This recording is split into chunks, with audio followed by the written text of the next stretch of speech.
Well, good morning, everyone. It is 9 o'clock on this Monday morning, and you're watching Live Impact News here on WCNC Plus. So today it is the first day of school for South Carolina. Very exciting for students and staff there.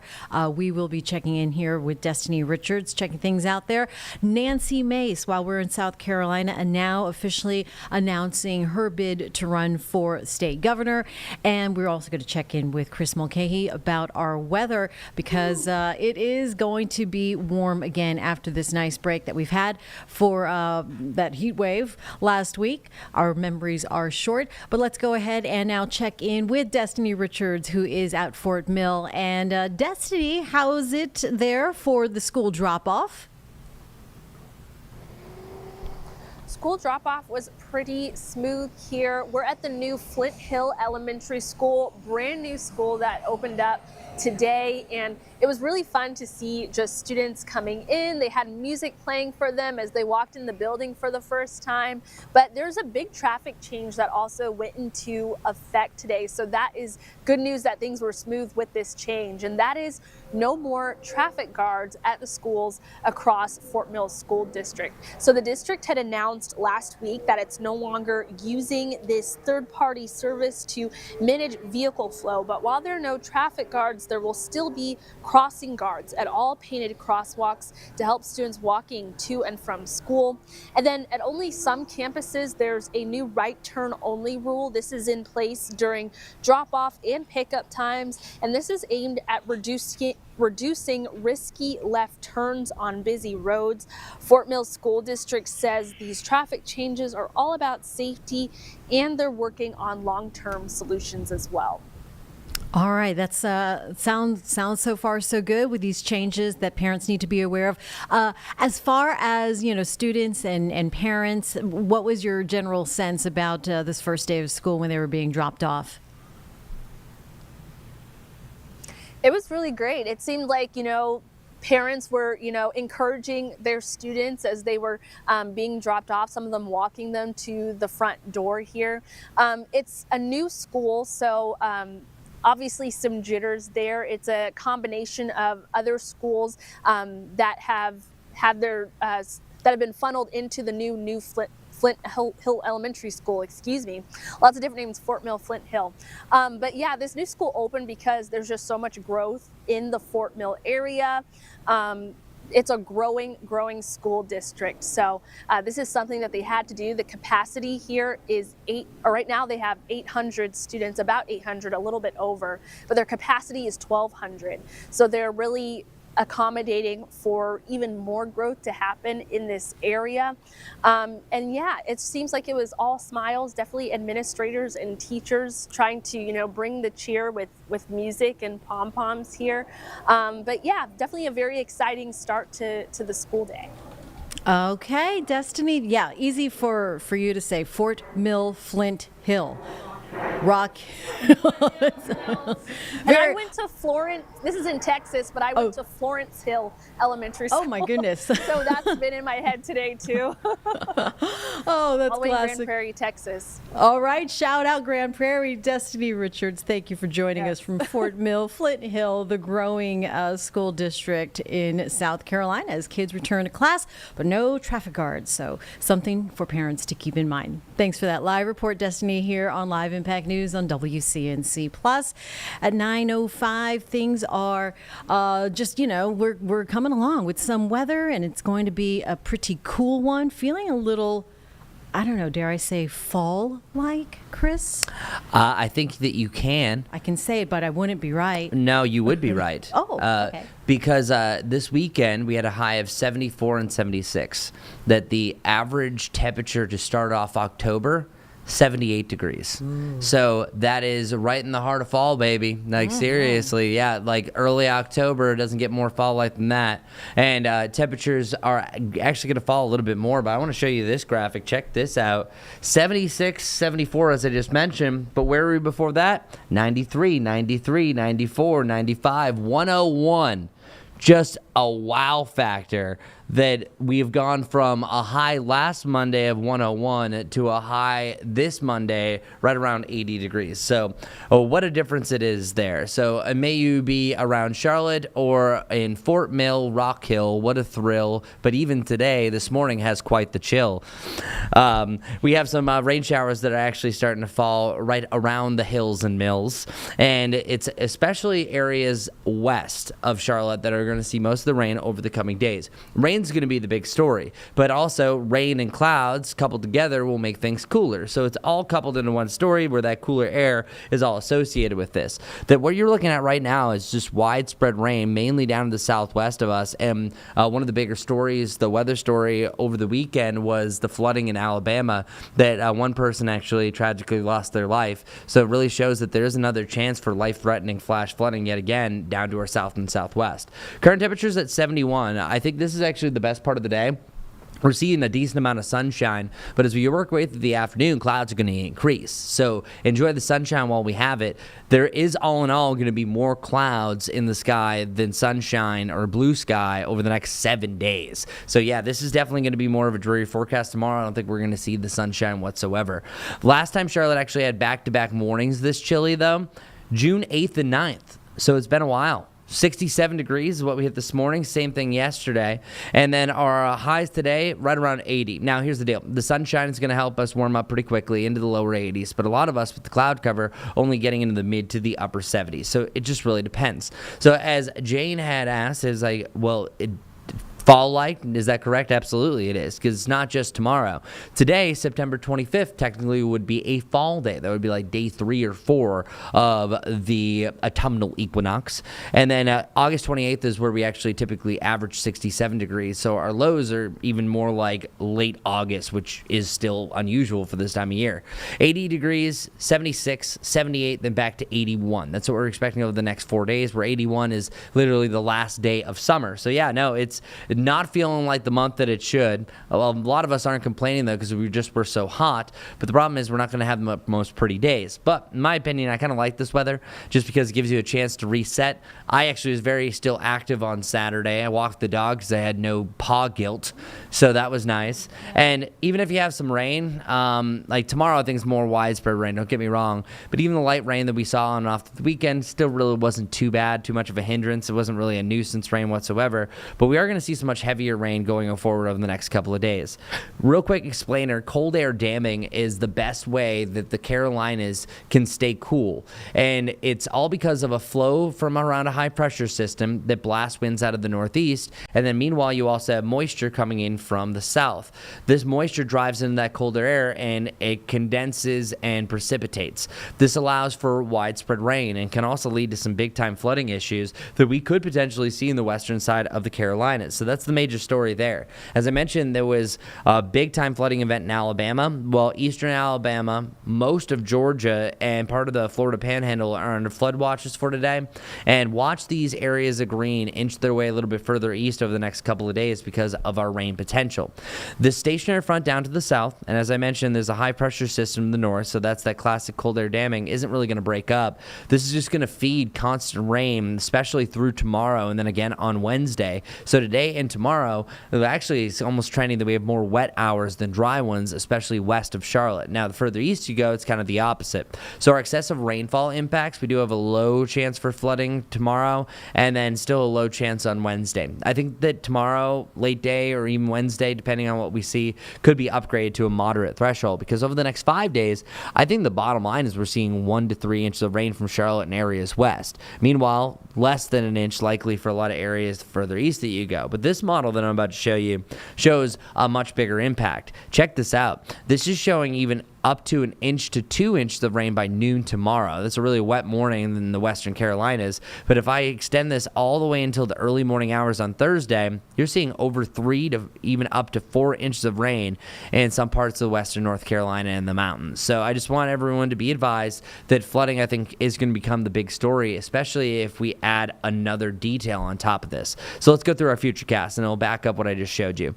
On and off light rain showers possible through today, but then we start to fill in the gaps, especially later on this evening and through the overnight. Look at that widespread rain. Some areas, say around Morganton, are going to see the rain for multiple hours, even I would say half the day tomorrow.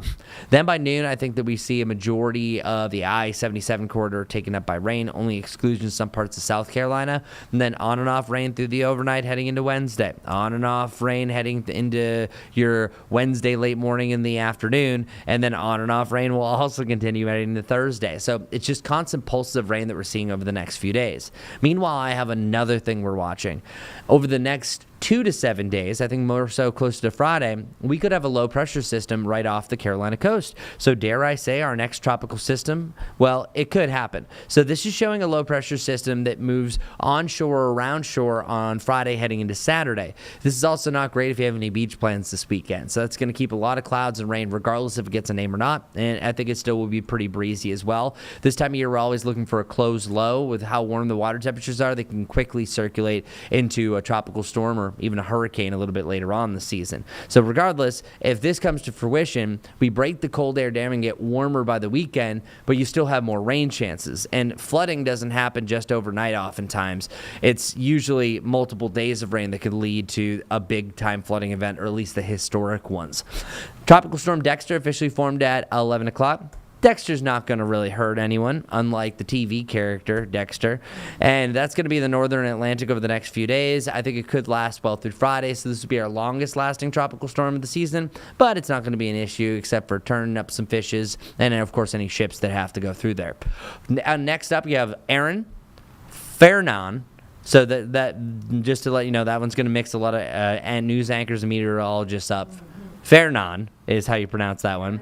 Fernan, yeah. Fernando, But Yes, Fernan. very good. Yeah, because the three languages that the National Weather Service uses for these lists are French, Spanish, and English. So because that's primarily the languages that are spoken around the Atlantic and the Caribbean. So that's why they mainly go with those. So you might hear some names that are like Isaías and Humberto, and that's the reason why it's not just the typical ones that we know, like Karen and Jerry.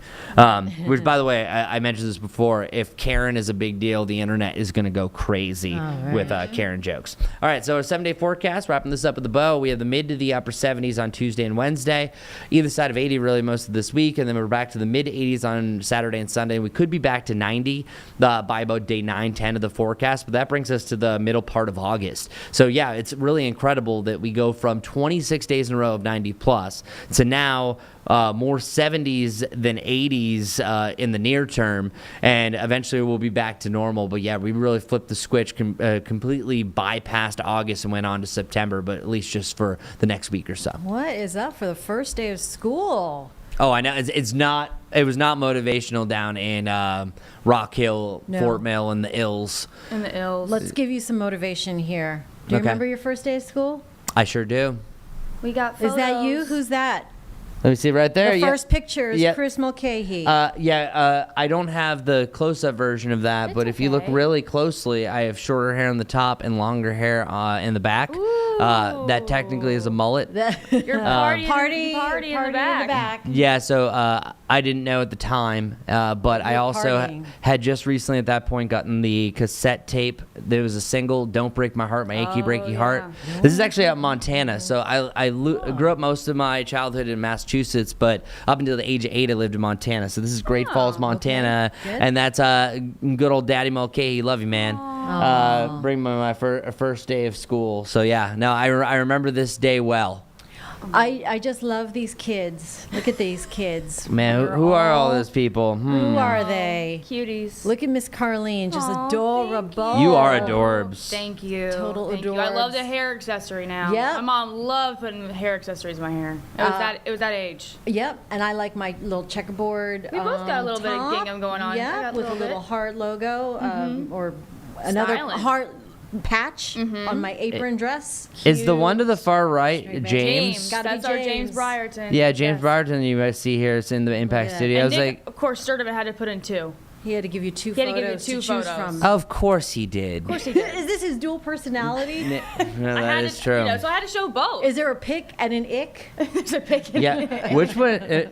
I don't know. The one to the right is smiling, so I guess that Yeah. would be the With pick. the turtleneck. The- Yeah. Oh yeah. Oh, my I love gosh. it. Turtle. Love it. I never liked turtlenecks. It felt like a really weak guy was trying to put his hands around you really? like Yeah, that. I Yeah. didn't like Like that it was kid so either. constricting. Yeah. I was like, ooh. All right. Well, that was good stuff. Good stuff. Good Yep. stuff. Yeah. Good remember. And here's good us to now. remember Yep. the school. This is what we look like now. All right, here we are.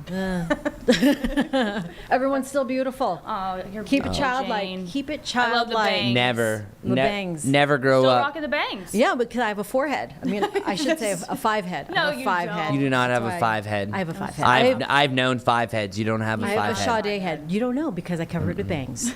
It is crazy. I do have a 4 head. I think that's crazy. Yeah. See, Ah. 1, 2, 3, 4. So that's how you know.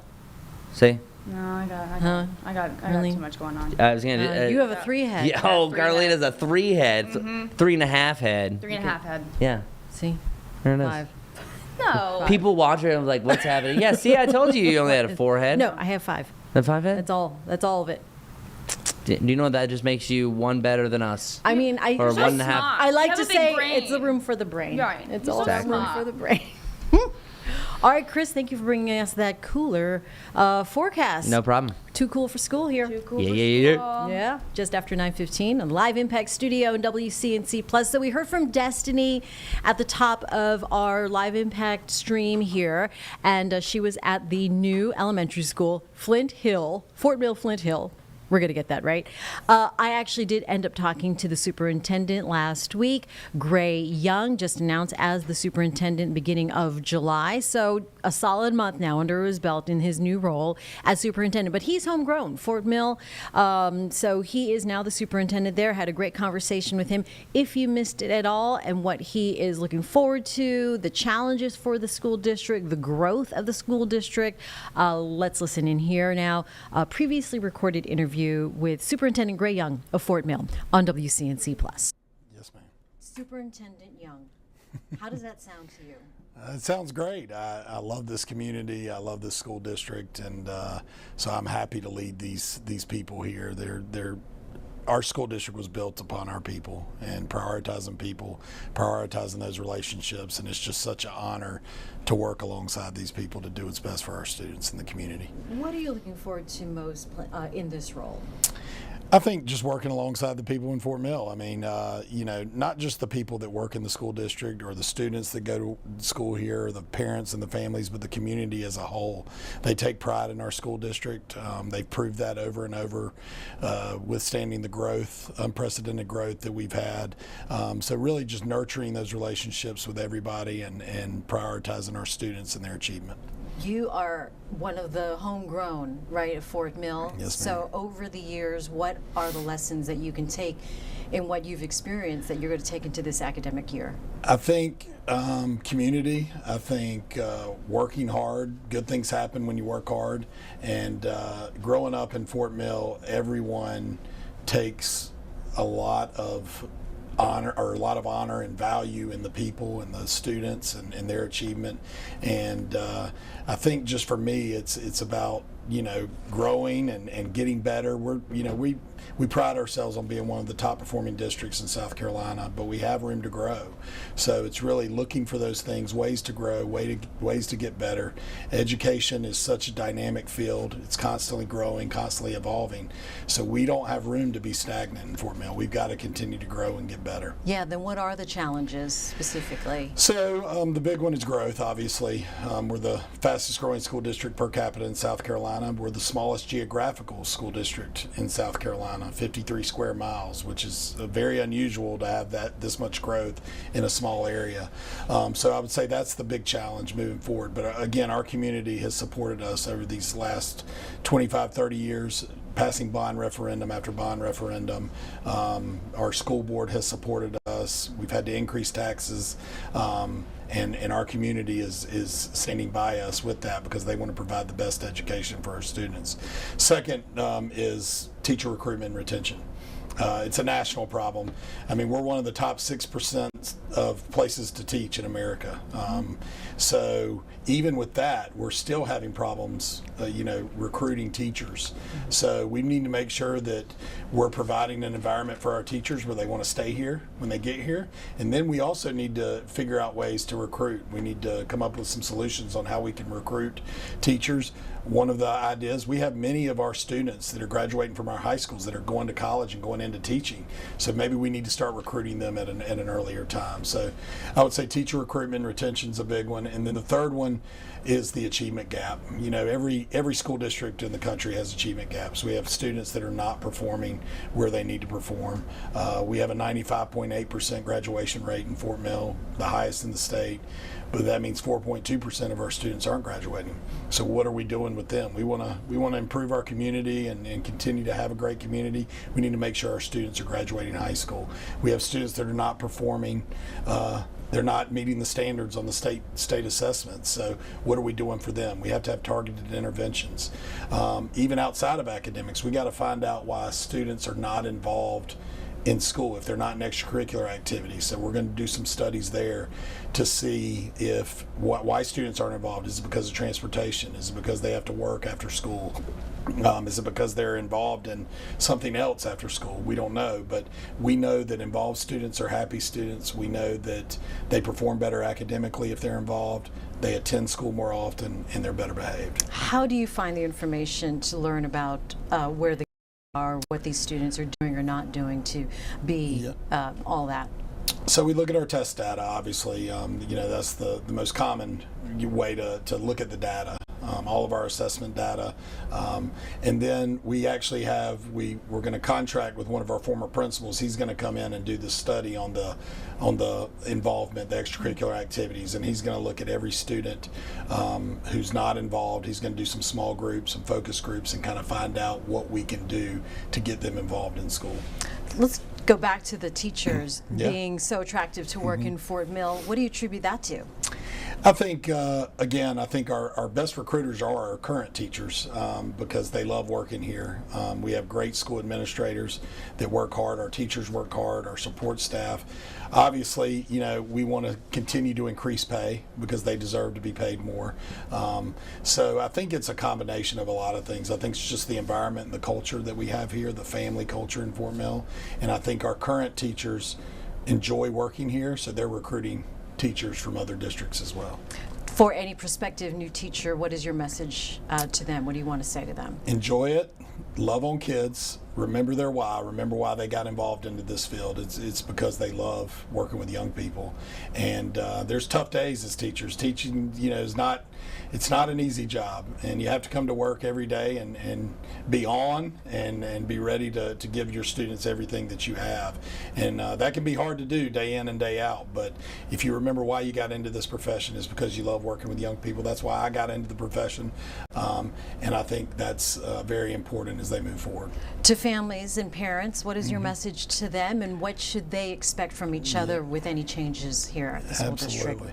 I think our families, they're so important. They're vital to the success of the student. So I think collaboration is the key. We've got to make sure that we're collaborating as families, students, teachers, administration. We're all collaborating to find the solutions that are best for their student. Every student has individual needs. We need to make sure that we're communicating with our families, working together to make sure that our students have everything they need to be successful.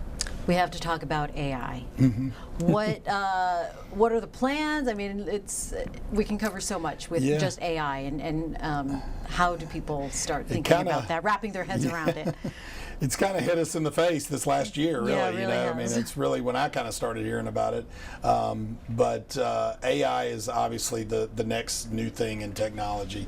So we definitely want to learn and grow as much as we can with AI. We want to know how can it possibly help us as we educate our students, even as teachers and staff, but also help our students as they move forward. Is it already built into the curriculum? So we do have computer technology curriculum that is obviously addressing AI, but we're continuing to monitor that, and we're going to continue to educate our students and our staff on best practices with using artificial intelligence. How about your thoughts on cell phone bans, especially in light of so many lockdowns and other incidents around the country? So I think we have great plans around that. I will say I enjoyed, this year I didn't know how it would go because we implemented it. We were one of the first school districts to implement it at the beginning of the year in South Carolina. So we implemented it right away.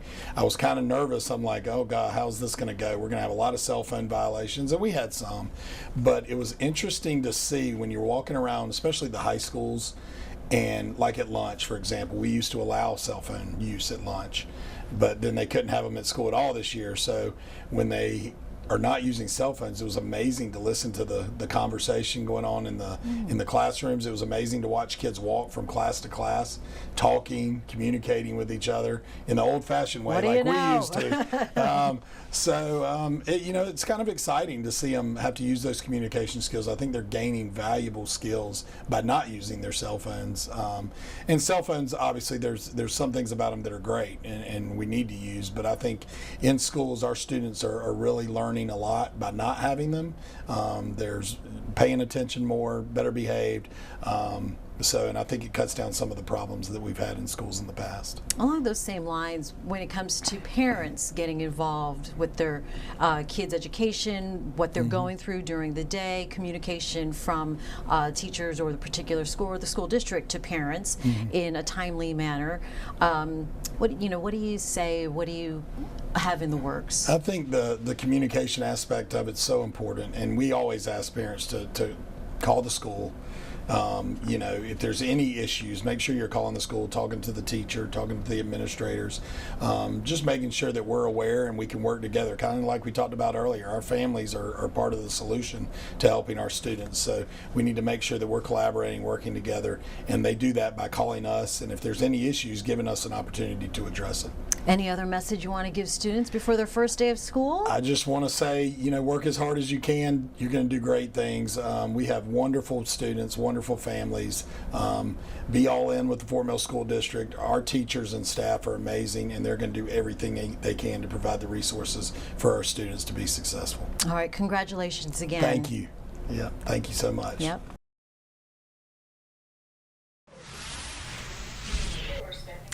And back out here now for Live Impact News on WCNC Plus. We're coming up on 9:30 right now.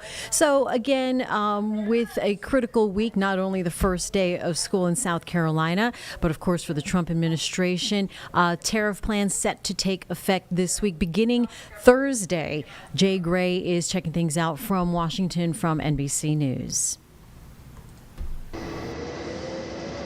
The tug of war over tariffs could reach a tipping point this week. This is truly the dawn of the golden age of America. President Trump's controversial strategy to reframe the U.S. and in turn global markets by imposing steep import taxes on dozens of international trading partners set to take effect Thursday. The president will decide what the president decides, but the president likes those deals. For the deals that aren't ready yet, they're going to get the reciprocal rates, soon, and then we would expect that there might continue to be negotiations with those countries. Some economists warning the higher tariffs could hit consumers. Prices are high, and they're going to continue to be high, with the possibility of slowing the economy, leading to inflation, and leaving American businesses to pay the tab. Businesses are having to take a cut to their margins and eat some of this right now, simply because consumers are really just not standing for it. Especially concerning on the heels of a weak jobs report. The president, without sharing any evidence or data,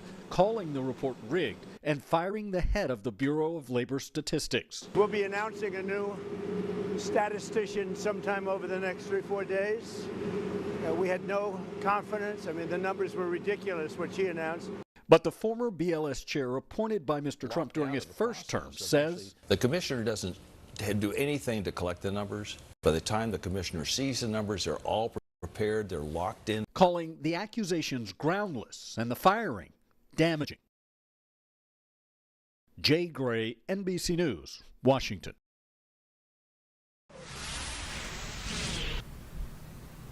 All right, as we cover things on the national side, get you back to South Carolina because, again, first day of school, and our Lisa Washington spoke to the York School District Superintendent.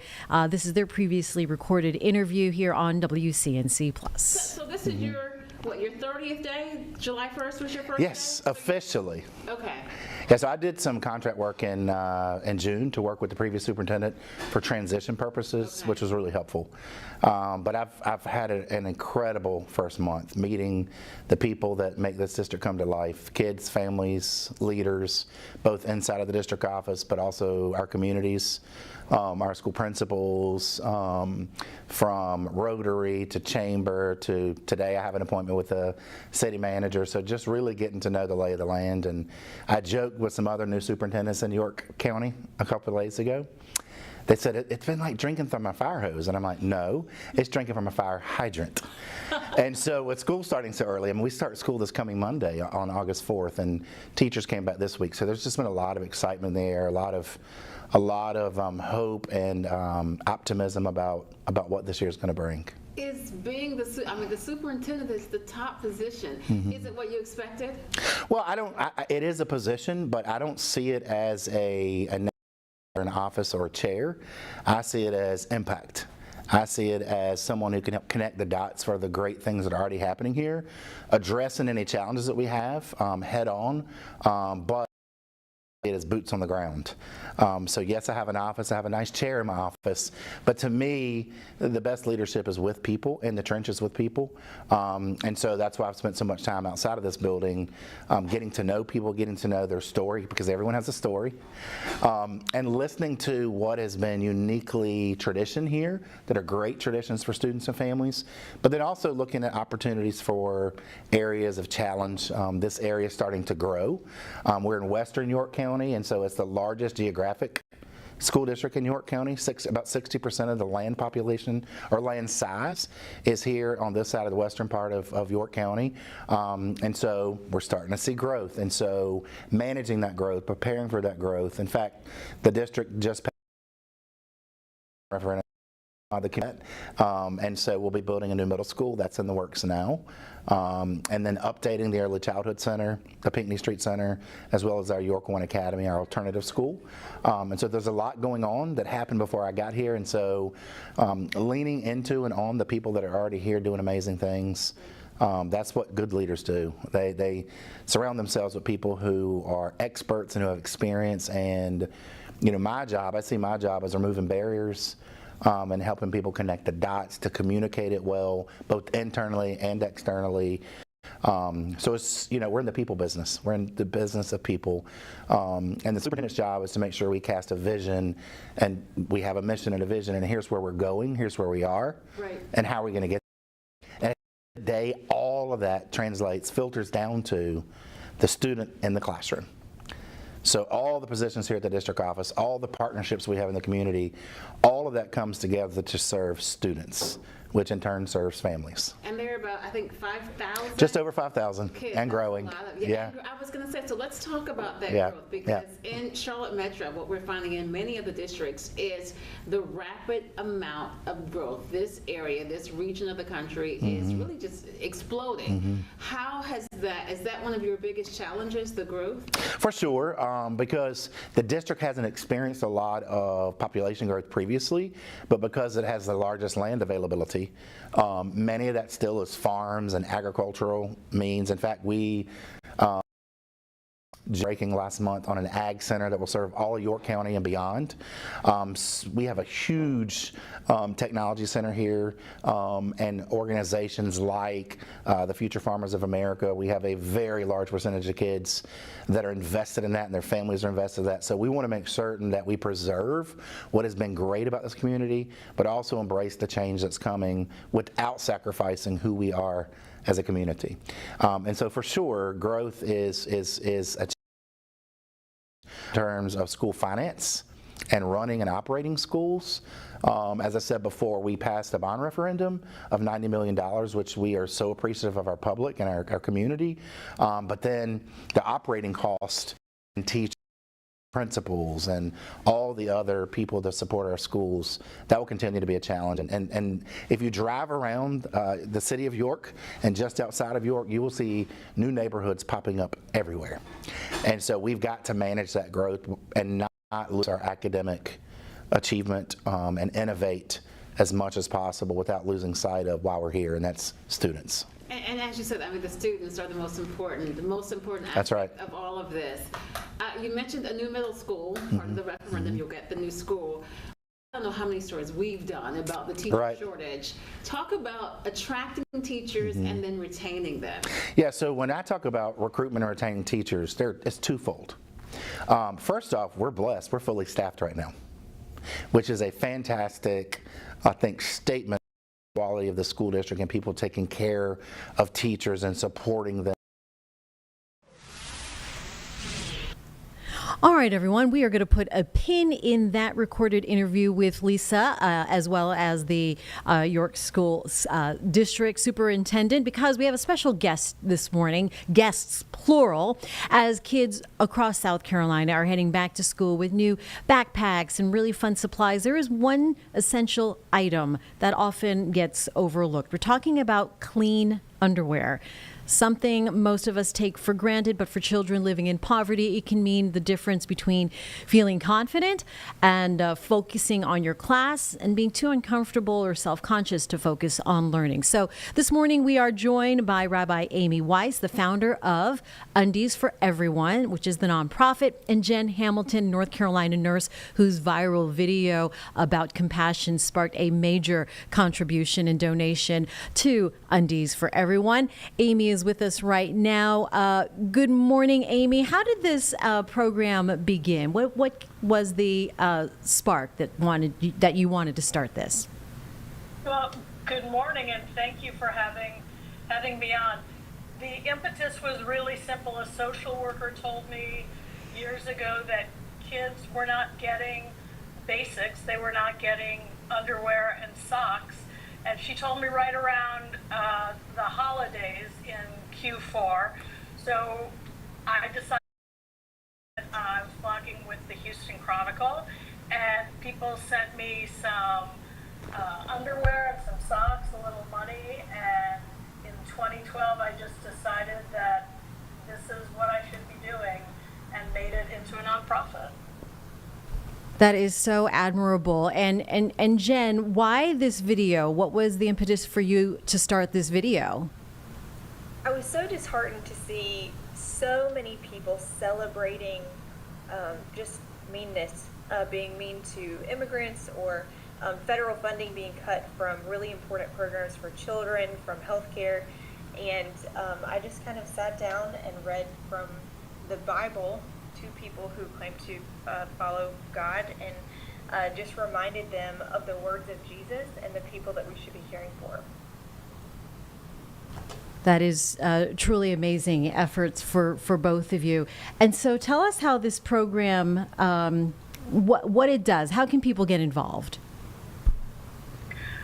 It's really easy to get involved. There are really three ways. You can go online and make a donation at undiesforeveryone.org, and to be honest, we buy underwear for way less than other people buy underwear, and we buy over 1 million pairs, so I think we have a little buying power, is what it comes down to.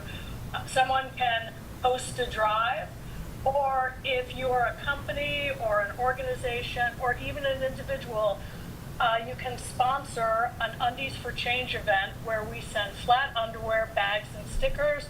You roll the underwear, and 360 kids in your area benefit and receive that underwear. Each child receives 7 pair for a full week.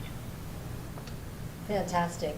Amy, what was your reaction when Jen reached out to give Undies for Everyone $25,000? Well, we could not believe it. It was sort of out of left field. Our finance director, her friend was the one that nominated us, and the finance director just forgot to tell me. And suddenly I heard that we were receiving $25,000, and it's, things are kind of tough these days in the development arena, and it literally fell from heaven, and we're just so grateful to Jen for her generous heart and spirit and doing good with her work on social media. And Jen, why, as a healthcare worker, you firsthand know the basic needs of people's well-being. How does this perspective influence your approach? So I've been a nurse for 13 years, so I've seen people at their best, at their worst, and I know what happens when funding is cut, when important programs are not funded. And so in doing this viral video, you knew that there was a lot of people who were very angry about it, but then there was so much positivity behind it. And so what I did was I created shirts that went along with this thought of having compassion for everyone.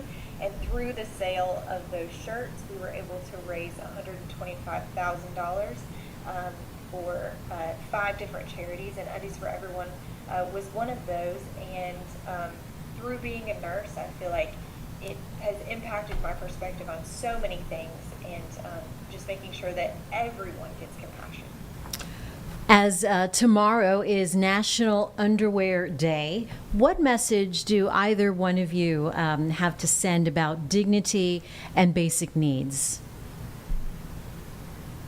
Kids having underwear is more important than anyone can ever imagine. Kids want to be like everybody else, and they want to fit in with their peers, and they want to succeed in school. It's just something that most of us take for granted, and I hope that this week and tomorrow for National Underwear Day, everyone's appreciative of what they have, and maybe they'll open their hearts and their wallets a little bit and give somebody else the confidence and self-esteem that they take for granted because they have undies. Jen? I think that in this day and age, we are always looking for things that divide us. And I think that, especially tomorrow with being the National Underwear Day, I think that, we can all think of things that unite us as humans. And we all need underwear. We all need basic dignity. And I think that focusing on those things is what's most important.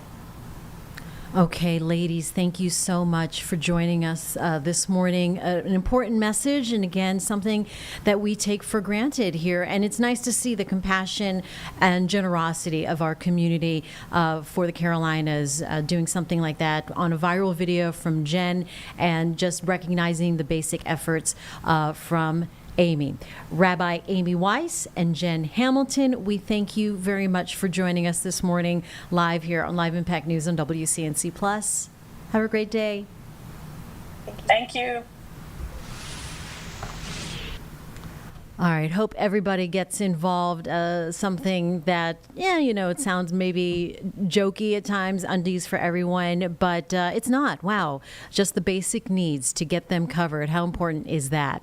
All right, let's go back to Lisa's interview with the York District Superintendent. She was talking there. Let's go ahead and pick things up as we are covering things here on Live Impact News on WCNC Plus. So this is your 30th day? July 1st was your first Yes, day? officially. Okay. Yeah, so I did some contract work in June to work with the previous superintendent for transition purposes, which was really helpful. But I've had an incredible first month meeting the people that make this district come to life: kids, families, leaders, both inside of the district office, but also our communities. Our school principals, from Rotary to Chamber to today I have an appointment with the city manager, so just really getting to know the lay of the land. And I joked with some other new superintendents in York County a couple of days ago. They said, it's been like drinking from a fire hose. And I'm like, no, it's drinking from a fire hydrant.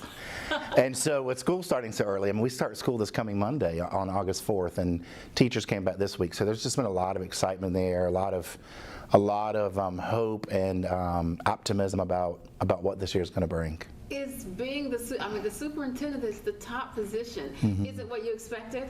Well, it is a position, but I don't see it as a nameplate or an office or a chair. I see it as impact.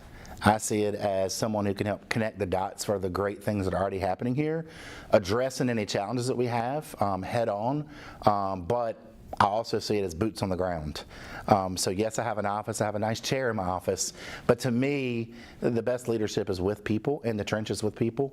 And so that's why I've spent so much time outside of this building, getting to know people, getting to know their story, because everyone has a story, and listening to what has been uniquely tradition here, that are great traditions for students and families, but then also looking at opportunities for areas of challenge. This area is starting to grow.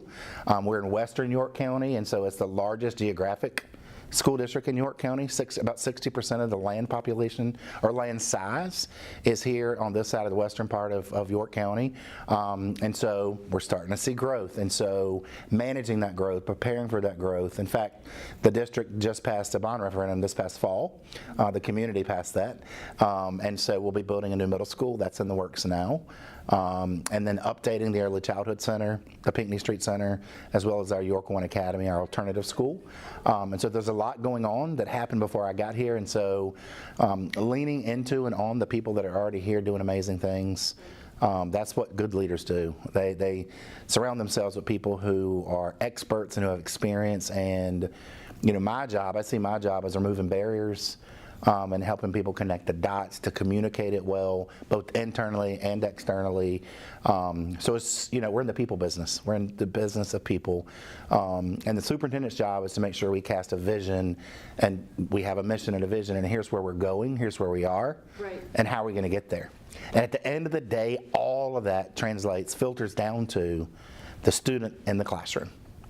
So all the positions here at the district office, all the partnerships we have in the community, all of that comes together to serve students, which in turn serves families. And there are about, I think, 5,000? Just over 5,000 kids. and growing. Yeah. I was going to say, so let's talk about that growth, because in Charlotte Metro, what we're finding in many of the districts is the rapid amount of growth. This area, this region of the country is really just exploding. How is that one of your biggest challenges, the growth? For sure, because the district hasn't experienced a lot of population growth previously, but because it has the largest land availability, many of that still is farms and agricultural means. In fact, we just had groundbreaking last month on an ag center that will serve all of York County and beyond.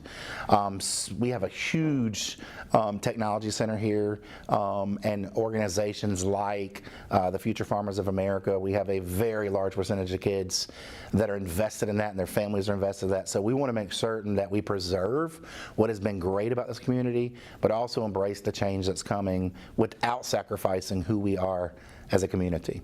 And so for sure, growth is a challenge.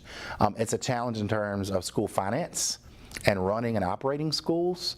As I said before, we passed a bond referendum of $90 million, which we are so appreciative of our public and our community. But then the operating cost to bring in teachers and principals and all the other people that support our schools, that will continue to be a challenge. And if you drive around the city of York and just outside of York, you will see new neighborhoods popping up everywhere.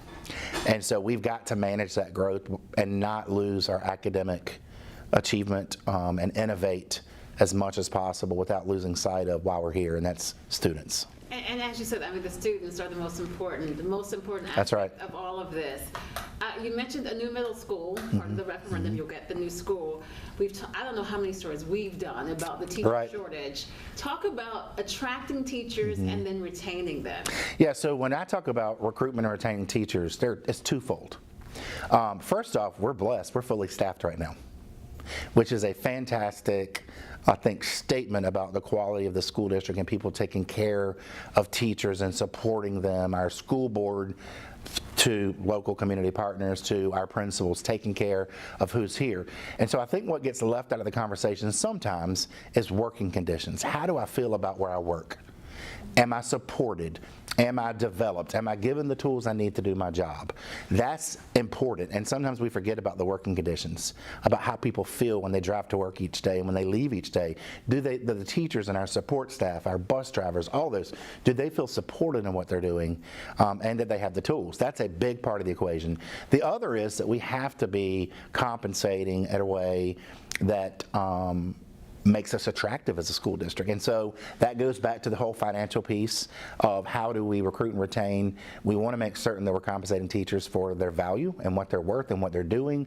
But simultaneously, and it's not an or proposition, it's working conditions and how I feel about where I work, and am I an important part? Do I make a daily impact?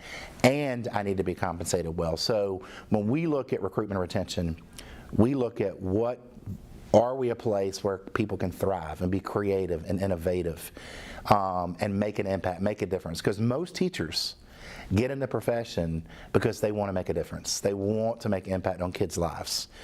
The truth is, teachers impact other teachers and employees and others. And so the climate and culture of our schools is critically important. And so we have to make certain that it is psychologically safe, that it's a place I want to work, where I can have opportunity to grow. We want to build capacity in our teachers, so you're not just confined to a classroom with a set of 22 kids. You're able to impact many classrooms, many grade levels, many content areas. So we like to look at recruitment and retention as a twofold approach of how do I feel about our work, and do I feel honored and valued, and does my voice matter, and I'm compensated well for my hard work. As the superintendent, you sort of set the tone, you illustrate the vision. What's your vision? Coming in, this is your first year, what are you looking forward to this year, and what's your vision for this district? Right, so when I talk to people about vision, I would never say it's my vision. I think it has to be our vision. For a vision to truly be realized, it can't be about one person, it has to be about the collective whole. And so this district has a mantra or a vision of being connected as one, meaning we're connecting all the dots, and all of that is to support students. We do have a theme this year that connects with that vision, and that is to be seen, to be heard, and to belong. Because every staff member wants to be seen and to be heard. Every student wants to be seen and to be heard. Every community member, parent, family member wants to be seen and be heard. And at the end of the day, we all want to belong to the greater organization so that we see our place in the organization. We see where we can have voice. We see where we can be heard, our own individual self, as well as our collective wisdom for the whole organization. So we're focusing really on making sure that every student, every family member is seen, heard, and that they feel a sense of belonging. And that's not just for students and families, that's also for our staff. Because for all of this to work, for us to bring our vision to life of being connected as one and reaching high academic learning levels and making sure that every kid is career, college, and or military prepared. That's our final product, but that starts before kindergarten, and so we've got to connect the dots for the whole pre-K through 12 continuum to make certain that our systems, structures, our curriculum, our learning experiences are aligned so that we don't let any kid, any student be unheard, unseen, or feel like they don't belong to York School District 1. And you have done some work with turnaround districts and making sure that students sort of stay on track and even schools, you know, sort of get to where they should be. How does your previous experience, how do you think that's going to benefit the York students and families? Right, well, I've learned so much. I don't consider myself an expert, but I've had a ton of experiences in a lot of different places. Suburban, urban, rural, nationally, internationally. And what I've learned is the business we're in is about people. And we have to cast a vision. We have to say, here's where we're going. Here's our compelling future. And get people to invest in that. Not just commit to it, but to be invested in it. And so to do that, we have to have the systems, structures, and supports in place. We have to be very intentional about those. We have to be very clear about those because being clear is kind. Brene Brown says being clear is kind. And so I think people, you know, in real estate, they always talk about location, location, location. In organizations like school districts, it's communication, communication, communication. And so making certain that everyone understands their role and responsibilities and that they're supported in those roles and responsibilities, having high expectations, but not just high expectations, they have to have high support. And so we talk all the time about personalizing learning for students. We have to do the same thing for adults. Because when adults are continually learning and their needs are being met, student achievement follows behind. I've yet to see an organization, whether it was a school that was really struggling academically, or a school that was high performing, I've yet to find a school or organization where the leaders and the learners and the staff and the teachers in the building aren't learning constantly and kids' achievement didn't follow suit. And so we as adults, we have to model, as superintendent, as our instructional staff, we have to model what that looks like, sounds like, and feel like, and we've got to walk the talk. We can't just tell it, we have to show it and be it. You mentioned parents or adults learning, so right. I want to talk about parents. There's been a big push for parents' rights. How do you incorporate or maybe even balance that in the school district? Yeah, it's difficult, but one thing we have that is our guiding principles are our state standards. And so we're crystal clear about what those standards are from kindergarten through 12th grade across all content areas.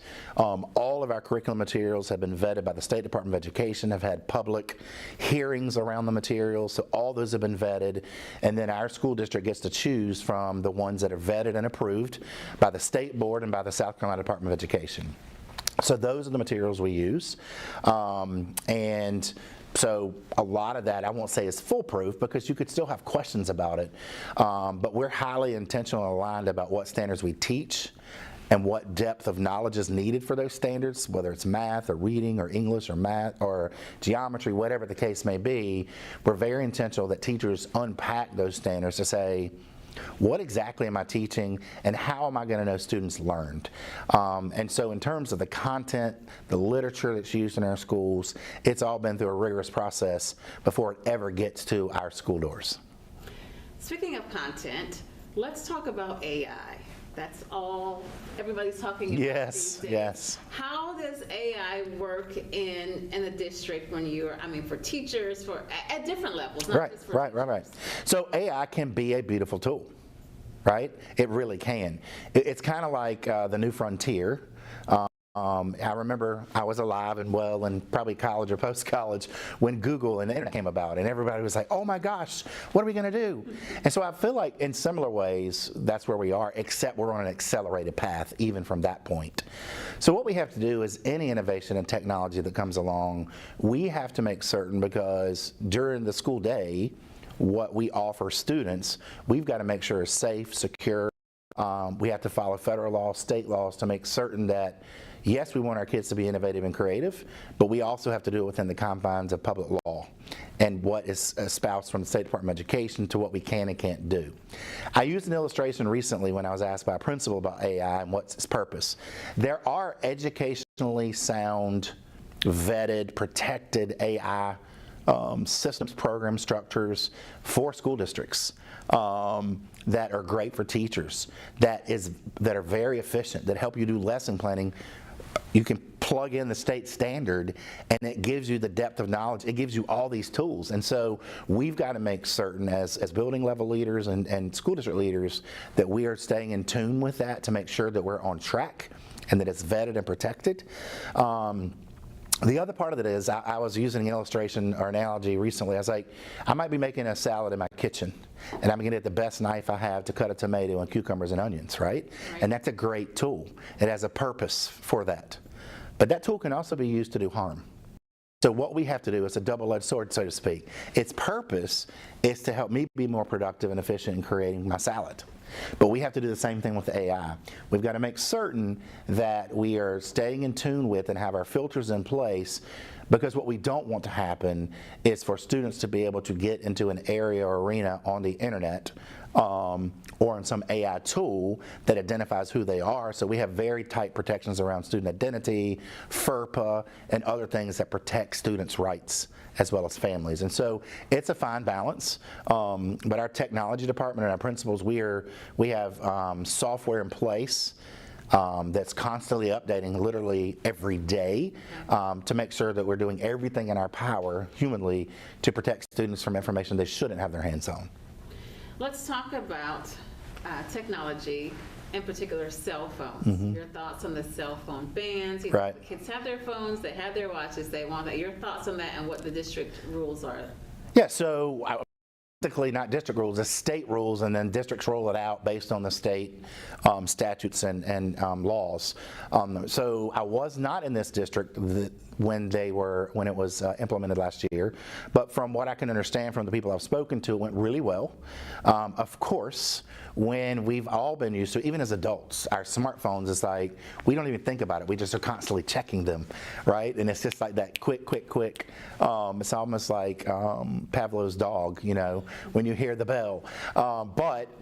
So that takes some relearning and undoing, but I've heard many students say in my past district and here that it's really helped them focus and not be so driven by what's coming through social media or cyberbullying or things of that nature. So I think it is going exceedingly well in this district. That doesn't mean it's going perfectly, because you're going to have some students that test the limits. There are consequences in place, and it's a scaffolded approach where it moves from conversation and then minimal consequences, parent conversations, family conversations, student conversations, all the way down to in-school, Saturday school, and out-of-school suspension with a number of breaching the rules there. You are new in this school district, and I imagine a district of 5,000. The superintendent, I imagine, might be accessible.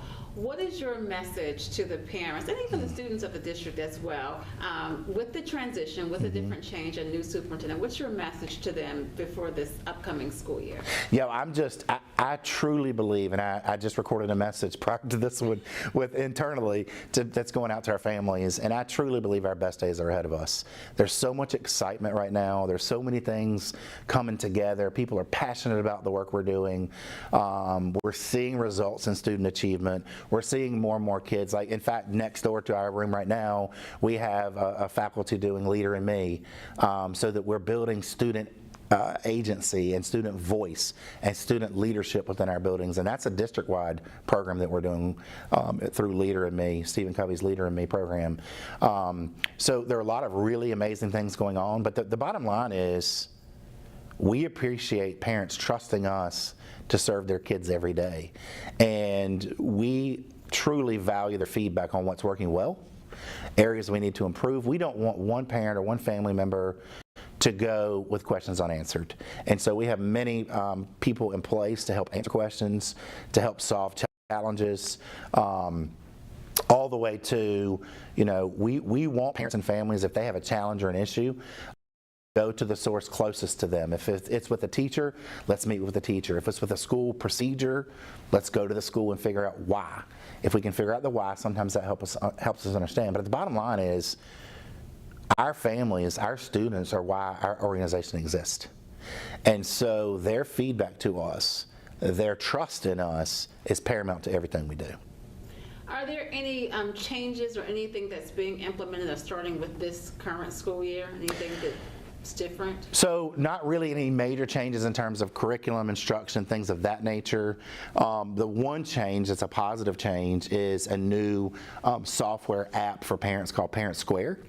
And it's going to help them be, it's a new technology. When technology changes, it's like, oh no, what do we do? But it's pretty intuitive, it's pretty easy to use, and it will allow parents to communicate with us and us with parents very easily. It's a one-stop shop. It allows texting, it allows texting, voice calls, messaging. Parents can say, hey, I have 3 kids and they're in 3 different schools. I don't want to be getting messages all day long, ping, ping, ping, ping. So they can even set it to say, I want an archive. I want to get my messages at night. Now, we hope there aren't any emergencies, but if there's an emergency or we close for a gas leak or inclement weather or a water main break, we're able to communicate with families and override that archive setting so they know right now.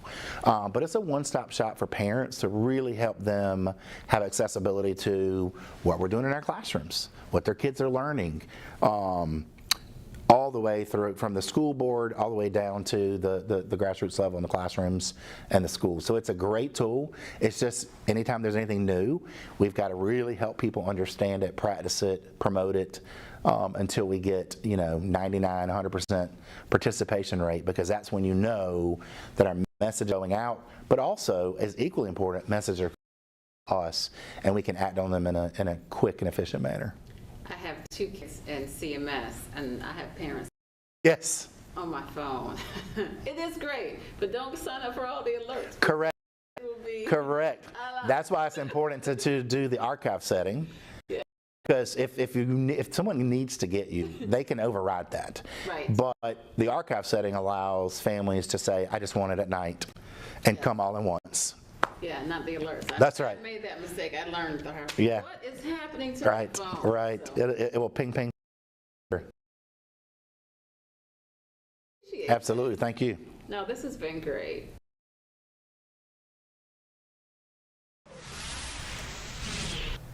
And that was our Lisa Washington talking to the Super of York District 1 as this is the first day of school. On this Monday morning, first day of the week, first day of school for South Carolina, as like I said, and it is one of our top stories this morning as we are covering things along most of our school districts that are in our viewing area around the Charlotte metro, as well as while in South Carolina for state politics, Representative Nancy Mace has announced that she will run for the governor for the state. And so she had a press conference over the weekend that we'll play for you here. And although it is on the cooler side, temperatures are back on the rise. We'll get back to summer before you know it. as well as the chances for rain. So with that, we are going to go now to our Bria Smith, who covered the first day of school. She was taking a look there in Rock Hill. Here is what she had to say on WCNC Plus. We're here at the Sunset Park Center for Accelerated Studies, where kids headed back for their very first day of school this year. Some new things for the Rock Hill School District is that transportation directors and leaders say they had to be strategic in their search to become fully staffed for bus drivers this year. They did add 41 new buses to their fleet to help contribute to the success of a hopeful new school year. 36 propane buses and 6 new transit buses. And they're hopeful this will ultimately become a great school year. And here on Live Impact News on WCNC Plus, so we heard from Bria. Also, a recorded interview with our Ben Thompson with the superintendent for Rock Hill School District, Dr. Deborah Elder. This previously recorded on WCNC Plus. You're new on the job in the last few weeks. How's it going so far? Fantastic. I've been very busy. The most important thing I need to do right now is get to know the people. So far, I've visited every school, met the summer staff, the custodians, the groundkeepers, the bookkeepers, the registrars, the principals, taken a walk through each and every school building, and really getting to know our community through the lens of the people who work all summer long, so that when the teachers come, we're ready for the teachers so they can be ready for the kids. What are you most excited about? The first day of school. There's nothing like it. This will be my 32nd first day of school, and I look forward to it every year. It's the best day of the year. It's like Christmas. Talking about the new teachers here, I see about you're 98% staffed Yes. overall. Bus driver routes are all filled. Not every district can say that. What are you guys doing right? Well, I know that our human resources staff has been recruiting hard, but it's not just human resources, it takes everybody. So I know that we've had teachers, we've had principals, we've had everybody who's an employee in our district talking to people who they know in other places about what a great place this is to work and live.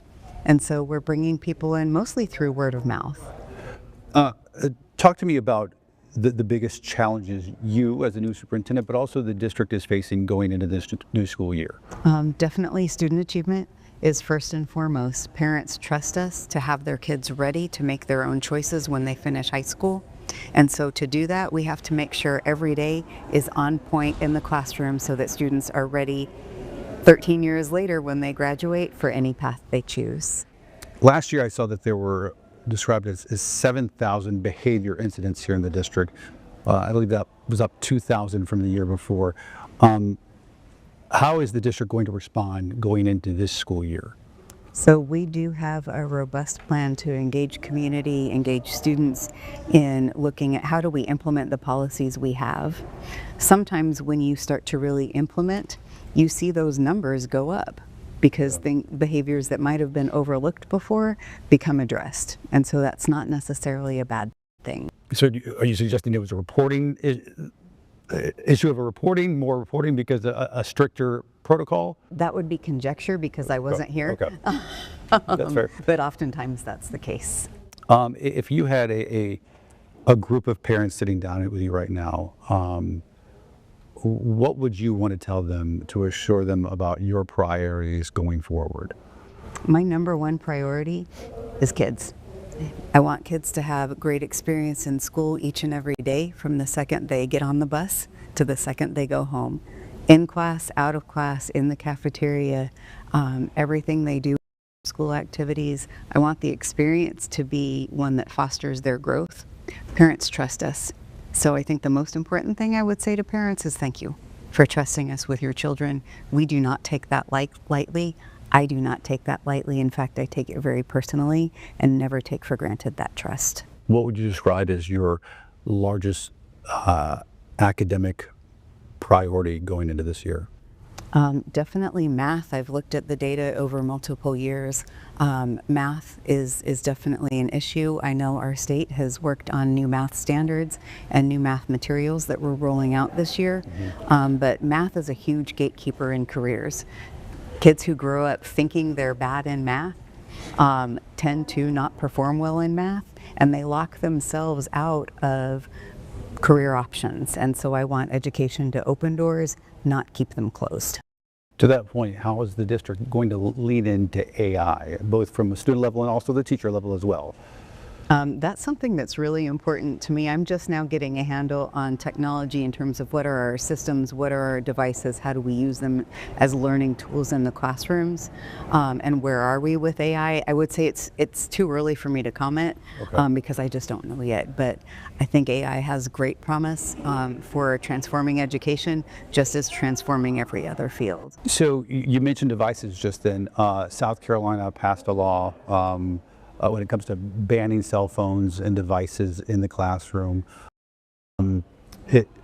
Knowing that you are new, and I'm not asking you so much to comment on the policies, as in general, overall, do you feel like that is where schools are moving towards? I feel like for years there's been a debate about whether or not it was a good idea or not. You feel like that's where we're going? I do, absolutely. I know that our district passed policy before it became state law, and so we were on the front edge of that. I do think that students are too easily distracted by their devices. It's just, and we are too as adults. You pick up your device and all of a sudden you're in there for 20 minutes and you've missed what's happened in the classroom. We can't have that. We have to have kids focused and engaged in the classroom. What's your message to students on the first school? Be present, show up, and be ready and work hard, because you're going to have a great year.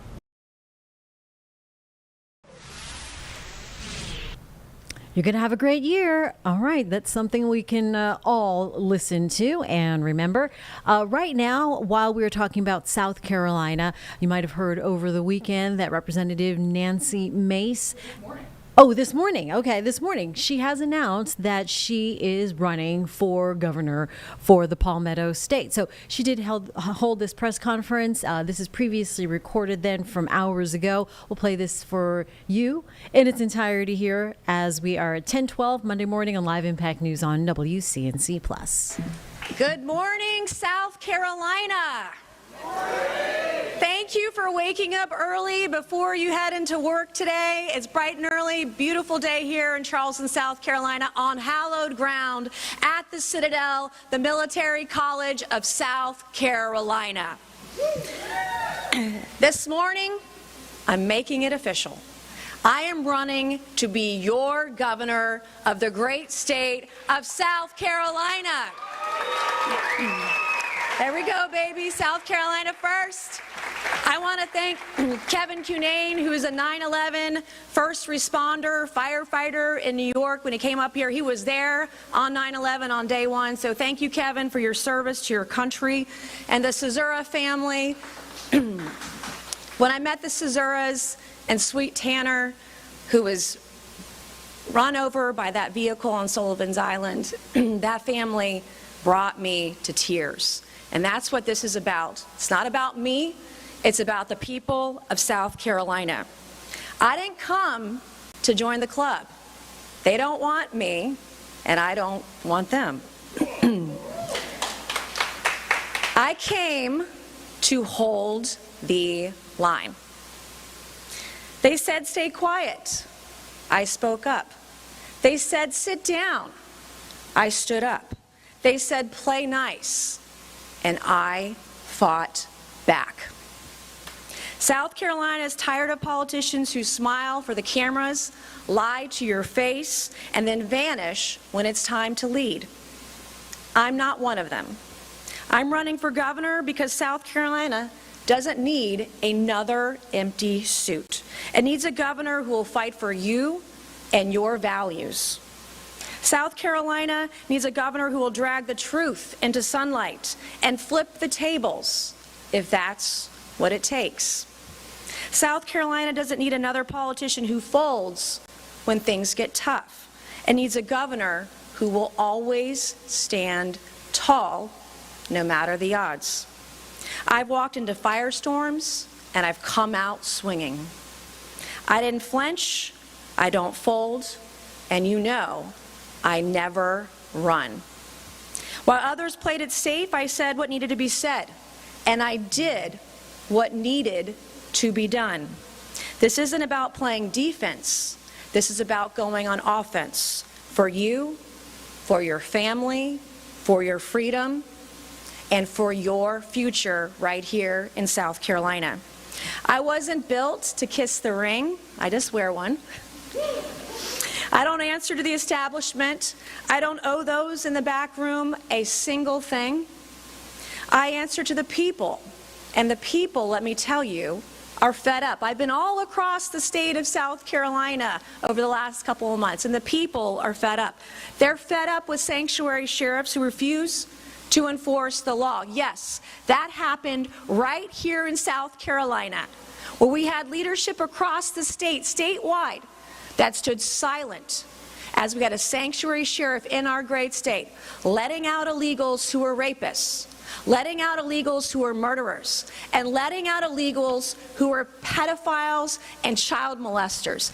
That happened right underneath our noses, right here in South Carolina. You know what I did last year? I stood up. I spoke out. I basically ran against the sheriff, and the good people of Charleston County, right where we are today, you voted in a new sheriff who on day one started working with ICE. You did that. They're fed up with statewide officials who always stay quiet, the ones who say nothing, do nothing, and stand for nothing. They're fed up with violent criminals getting a slap on the wrist while good law-abiding citizens get ignored. They're fed up with schools that push politics instead of reading, writing, and arithmetic. They're fed up with weak leaders who talk tough on TV, then cave when it comes time to vote. Caving is what got us into this mess.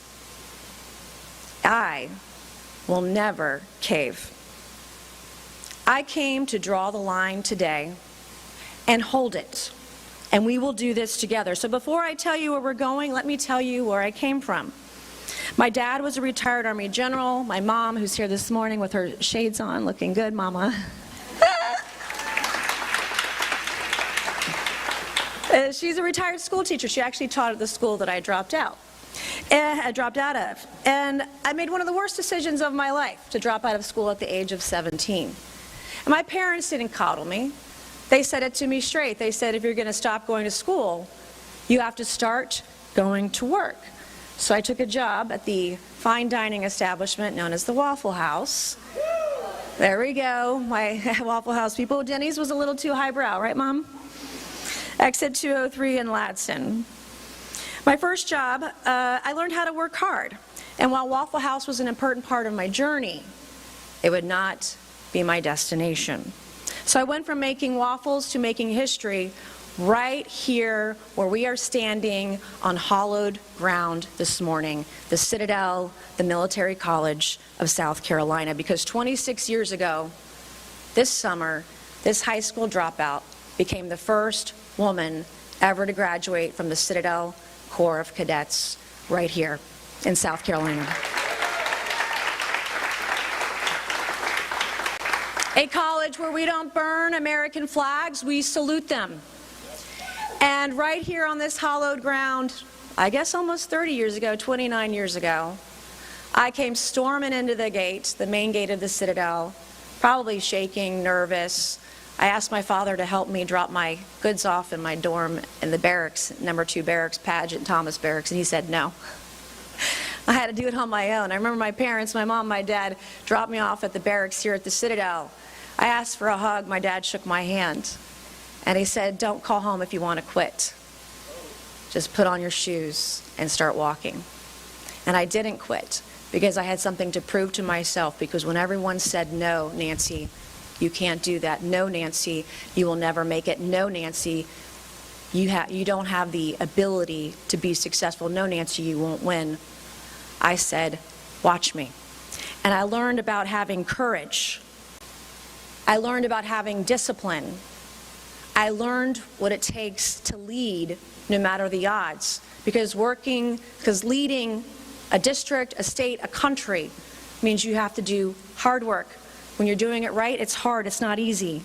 And I learned right here at the Citadel how to hold the line, no matter the odds. And now I'm ready to hold the line for something bigger. And that means putting South Carolinians first.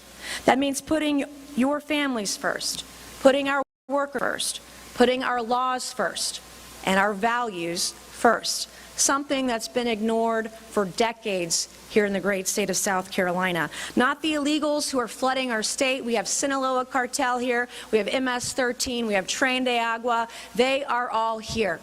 And we will work with ICE better than ever to ensure that anyone who was here illegally gets deported immediately. We will work with ICE in every respect. If we need housing for ICE, we have it. If we need to have boots on the ground to help ICE, we will do it. We will do everything in our power. And we will not let another sanctuary sheriff dictate who gets to stay here when they're here illegally. We will not allow another sanctuary sheriff to let out rapists, murderers, and illegals who are here, who are child molesters, out onto the streets of South Carolina. Not on my watch. Now, we will hold the line against the gender cult that has invaded our schools. And we've seen it. Just a few months ago, I noted how Clemson University had 15 genders on a form. Did you know male and female were not two of the options? So you know what we did? We made a statement about it. And you know what Clemson did 3 hours later? They took the form down. And I'm not even governor yet. So imagine what we can do from the capital of Columbia when we are governor. We're going to hold the line against the elites who are clinging to power. We're not going to support the lawbreakers. We're not going to support the brainwashers, not the back room. South Carolina belongs to you, her people. I will hold the line on taxes by giving the state a plan to cut taxes down to 0% over the next 5 years, and we'll get to that in a minute. Because the fastest way to kill your freedom is to tax it. I will hold the line on illegal immigration by defunding officials who defy the law and promote sanctuary policies. Former Sanctuary Sheriff Kristen Graziano, this one's for you. If any sheriff won't enforce the law, you will not get a dime.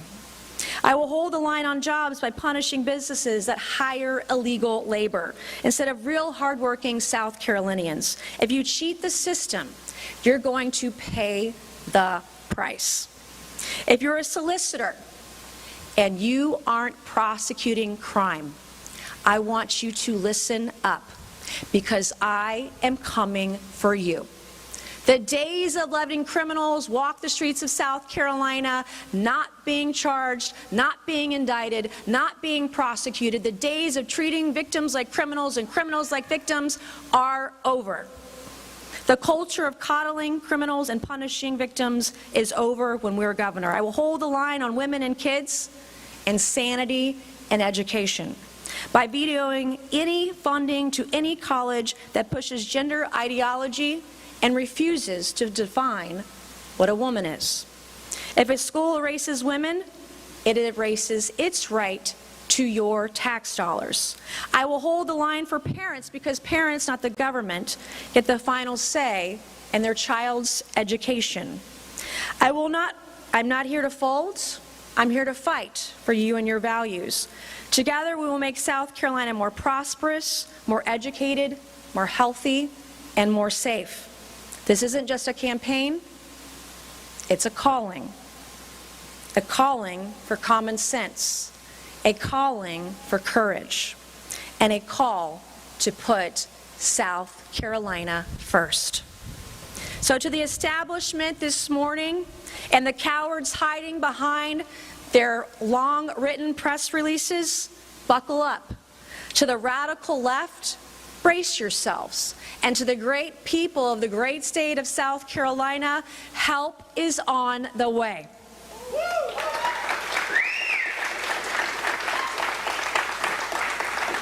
You and me, this is where our mission begins.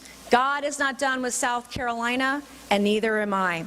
I'm Nancy Mace. I'm running for governor of South Carolina. I will hold the line. I will fight for you, and I will always put South Carolina first. Thank you. Okay. I'm going to unveil some policies in the coming weeks and months ahead. I'm going to roll out the path to prosperity for South Carolina. When I am done with this presentation on some initial policy proposals as governor of South Carolina, we will do a photo line up front. So just a few more minutes, and we will do that patiently. So thank you for your patience. So this morning, I want to unveil South Carolina's path to prosperity. Number one, you all hand that we pay the highest state income tax in the Southeast. Every year your state legislature says, oh, we're going to cut 1/10 of a point, 2/10 of a point. We're still at 6% or higher in the state income tax. Other states like Florida, Tennessee, Texas have 0 state income tax. North Carolina and Georgia, as you can see in this map, are not far behind. Everybody, including Mississippi, are on the fast track to 0% state income tax. There are a couple different ways we can do this, and I will propose more than one way to go to 0% income tax over 5 years. The first thing I want you to know is that South Carolina's state budget is just over $40 billion a year. And there are 3 different buckets that spending goes into. One is called the general fund. The general fund has been increasing in spending year over year without any pauses or controls in place to give your money back to you. So the first proposal that I have is to freeze the government, the general fund spending at around $11.6 billion. So that would be around 2022 to 2023 fiscal year for South Carolina. If we were to just freeze the general fund spending, and if revenues continue to grow, this at fiscal year 24-25, we expected $13.2 billion. If they continue to grow at this level, we can reduce and give back enough money from the general fund as a permanent tax cut to residents to reduce the state income tax to 0% in 5 years. Now, if we need to accelerate that, we can also look at earmarks. The state has looked at earmarks pre-COVID. Earmarks were around $30 million in 2019.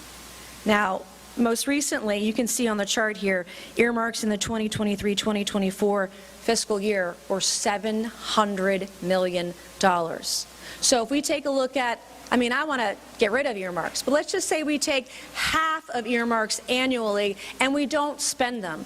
That will help accelerate us to getting to 0% state income tax in 5 years. I want to use every dollar above that cap at $11.6 billion to reduce state income tax until it hits 0. We'll pause and reduce or eliminate earmarks to accelerate that process. I also want to mandate that every single state agency find 3 to 4% annually to cut. We know we can find it. If we need to have a program to have early retirement for state government employees, we will do it. If we need to freeze hiring for state government employees, we will do it. This isn't about austerity. This is about building a robust and prosperous future for South Carolina. We know that South Carolina's economy is built on the backs of small businesses. Who benefits the most from a 0% state income taxes? It is the hardworking people of South Carolina, and equally, it is the LLCs and small businesses that are running our state. I will eliminate departments, boards, and commissions that don't serve key functions. Did you know that there are over 250 boards, departments, commissions, etc. in the state of South Carolina? I'm not even sure what they do. I'm not sure the state knows what they do, so we will reevaluate that as well. I want to audit all administrative overhead and sunset low impact and duplicative government programs. The second thing I want to bring up this morning is law and order. Last year, as many of you know, here in South Carolina, we had a sanctuary sheriff and former Sheriff Kristen Graziano. In a red state that said they banned sanctuary policies, not a single statewide elected official in South Carolina stood up and told Sanctuary Sheriff Kristen Graziano no. One person did in federal office. I did that. I was assisted by some of our local leaders here in Charleston County, but not many, not enough. So when I'm governor, we will end all sanctuary loopholes. There will not be a sanctuary sheriff who will step foot in the state of South Carolina when I am governor. If you are a business employing illegal aliens, we will hunt you down and we will find you. Find you, and we will fine you $1,000 a day until you learn from your mistake and you employ real, hardworking South Carolinians. We will work with ICE and DHS to provide facilities to house illegals for deportations. Between all of our state facilities across the state of South Carolina, there are hundreds of beds that we can utilize. The Naval Brig, for example, or other facilities. We've identified hundreds of places, beds and facilities that we can use to work with ICE. And yes, DHS and ICE do compensate states for housing illegal immigrants. That will be a part of our program. We'll increase penalties for violent crimes and sexual abuse. You should see some of the ridiculous plea deals that are happening in our state, and the third-degree plea deals that they get. Oh, $100 fine for this.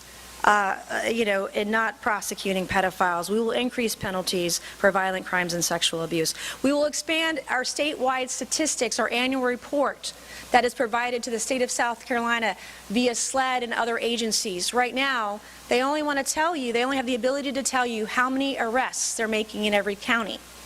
That is going to change when I'm governor, because you have a right to know not only how many arrests the state, local, county, municipalities are making for what crimes, you have a right to know how many indictments were made out of those arrests and how many were prosecuted. You have the right to know how many convictions there are in this state. You have the right to know what the sentencing is. And need I remind you about convicted pedophile Donald Gresh, who was found with 1,900 images of toddlers as young as 3 being raped by animals. He was facing 60 years.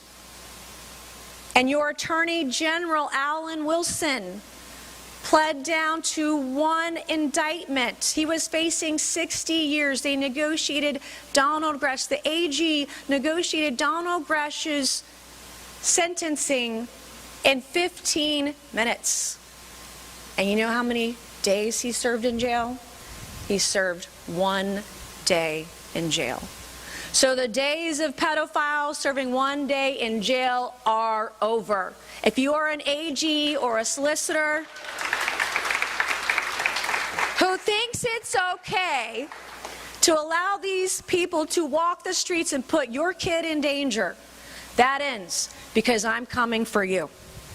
We will modernize our technology systems, maintaining criminal data and mandate reporting to the Fusion Center. We will aggressively pursue federal grant funding. Most recently in Berkeley County, we assisted Berkeley County with getting a $500,000 grant to hire 3 law enforcement officers to help curtail the use of illegal firearms and violent crimes in Berkeley County. We will do this for every county across the state. If you need resources, we will find them, and we will aggressively pursue them. We will defund any office, agency, or department who refuses to follow state and federal law. The days of rogue judges, rogue solicitors, rogue prosecutors, and rogue attorney generals are over. We will create a mechanism to remove all of the rogue AGs, solicitors, and judges and sheriffs who don't follow the letter of the law. And we will clean up our streets by enacting and enforcing aggressive vagrancy laws. On education, as you all know, I am a high school dropout in South Carolina. This is an issue that is near and dear to my heart. Not much has changed in the last 30 years. I see stemming the tide of our failing education. There are 2 things that I believe that we can do immediately. Now, yes, I support expanding school choice. I've supported the state of South Carolina in that. But there are 2 things we can immediately do on day 1. Number 1, we need to focus on literacy. So if a child cannot read or write in the 3rd grade, they don't go on to 4th grade. Now, we have some policies in place for this now, but it's not mandatory. As governor, I would make it automatic and mandatory, and I would narrow down the exceptions for our students who cannot read and write by 3rd grade. And if they can't read and write by 3rd grade, they will be assigned a reading mentor, and they'll be required to read 90 minutes a day while they're at school. Whatever it takes so those young children can get to 4th grade and graduate. Because if they're not ready by 4th grade, they will not be ready by middle school. And if they're not ready by middle school, they will not be ready by high school. We as a state are about 24th or 25th in the nation in what we spend per student per year across the country. And we were still almost dead last in outcomes. We are behind Mississippi. They have run circles around South Carolina for the last 7 years, and they're beating us in this. We cannot be last in education because we are the 10th fastest growing state in the country right now, and we have so many jobs that are opening up in South Carolina. These jobs are being imported to people from outside our state. I want to have the best South Carolinians with the best degrees, the best certifications, the best qualifications to take the best jobs in the state of South Carolina. The second piece to my education plan is that we need to have a real bona fide, we have a little one right now, degree. I want to see 2 tracks for high school diplomas. The traditional track for the traditional student who's going to go on to a 2 or 4-year degree.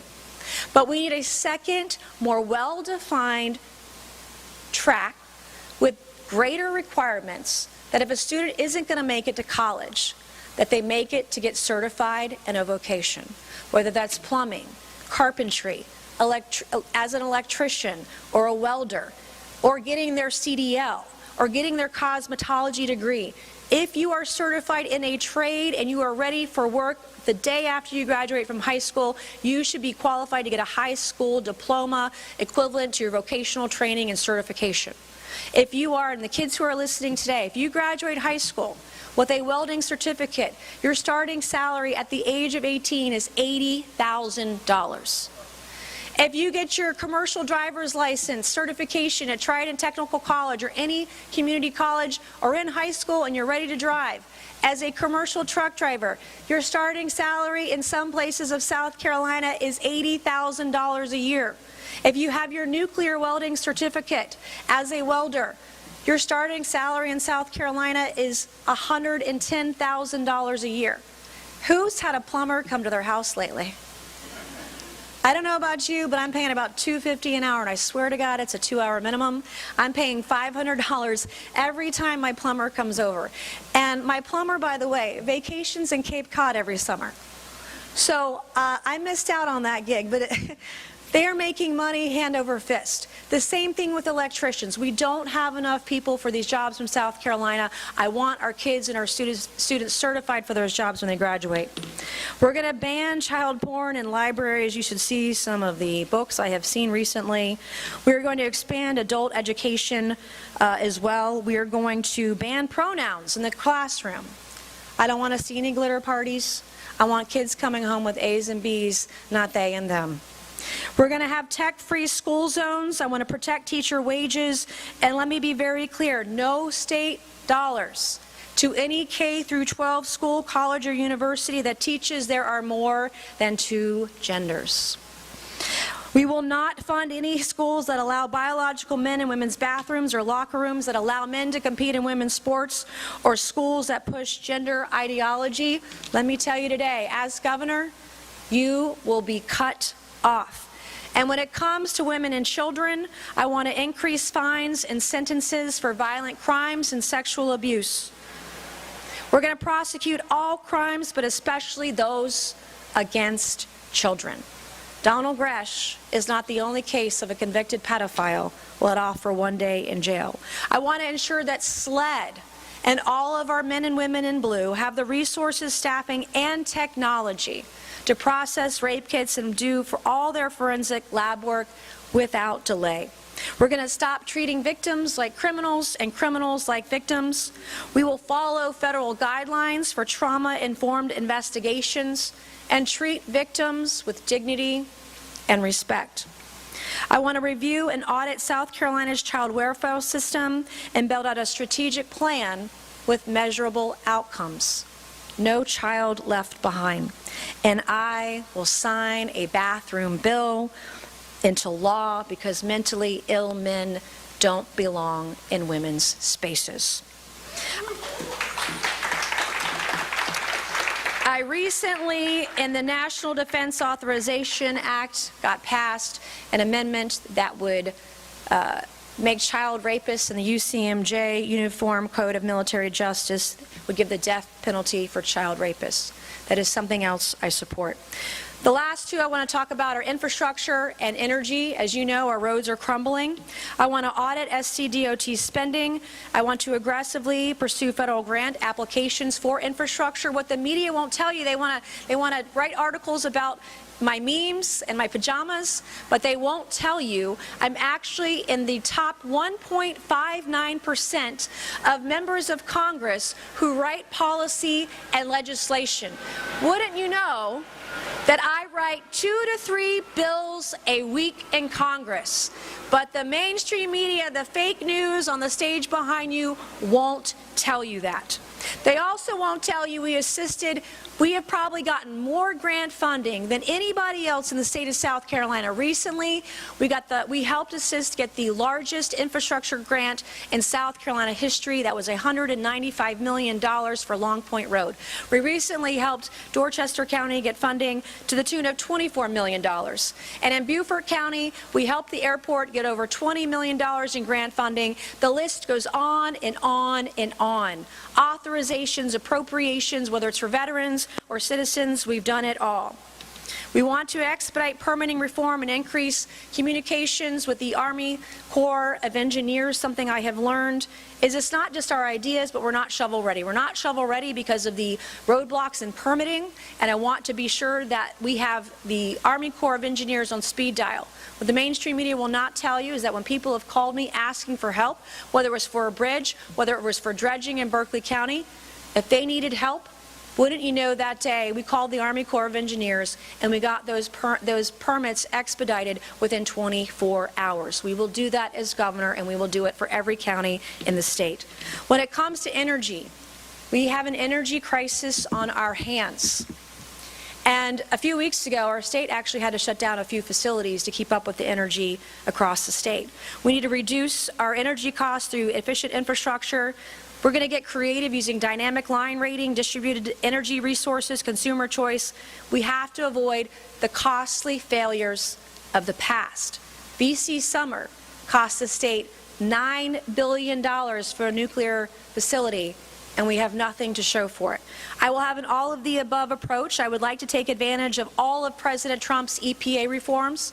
There was a recent ruling with the EPA that the press, of course, didn't report on, that I also assisted with, clarifying that the EPA will allow 50 hours a year at maximum capacity for any facility to generate energy with their backup generators. It's called Rice NESHAP, to sell that energy back onto the grid.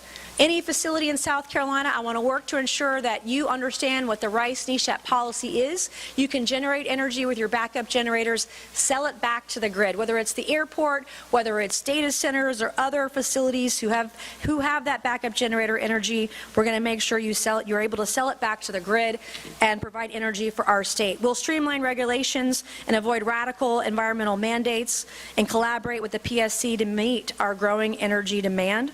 We're going to accelerate and support the acceleration of infrastructure development, pipelines, LNG, transmission, to leverage South Carolina's resources, attract talent, and draw power-intensive industries like AI data centers and advanced manufacturing.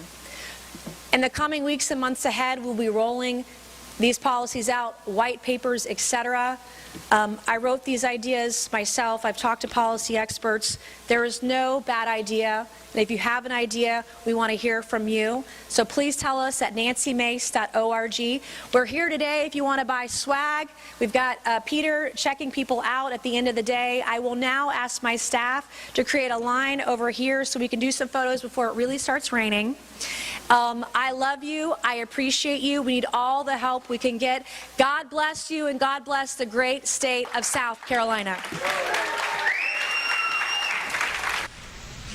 And that was earlier this morning, Nancy Mace announcing her bid to run for governor for the South Carolina wonderful state, the Palmetto State.